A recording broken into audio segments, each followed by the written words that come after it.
ଝିଅ କିଏ ଫୋନ କଲା ତତେ? ମୋ ପୁଅ ପୁଅ କଣ କହୁଛି? ସିଏ କହୁଛି ଘରକୁ ଆଇବ ବୋଲି। ସିଏ ନା ସେଇଠି ରହିବ। କୋଉଠି ରହିବ? ତା ମାମୁଁ ଘରେ। ତା ମାମୁଁ ଘରେ ରହିବ? ହଁ କାହିଁକି? ସେ ରହିଛି ମାନେ ରହିବ। ଆଚ୍ଛା। ଆଉ ତୋ କଥା ମନେ ପକେଇବନି? ନା କାନ୍ଦିବ? କାନ୍ଦୁନି କି? କଣ କରିବା? ଛୋଟ ପୁଅଟା। ତୋ ମନ ଦୁଃଖ ହବନି? ନା କାହିଁକି? ମୋ ଝିଅ କଲ୍ କଲାଣି। ଝିଅ ପୁଣି ଝିଅ କଲ୍ କଲାଣି? ଆଚ୍ଛା। ହ୍ୟାଲୋ କଣ ଯିବି? ନା ହଁ ମୁଁ ଯାଉଛି। ମୁଁ ଖାଇଦେବି ସାଙ୍ଗେ ସାଙ୍ଗେ ଯିବି। ସେ ମୋ ଝିଅ ନା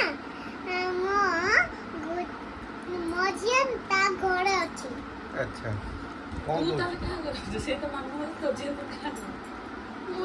ଝିଅ ନା ମାମୁଁ ଘରେ। ଦି ଜଣ ମାମୁଁ ଘରେ।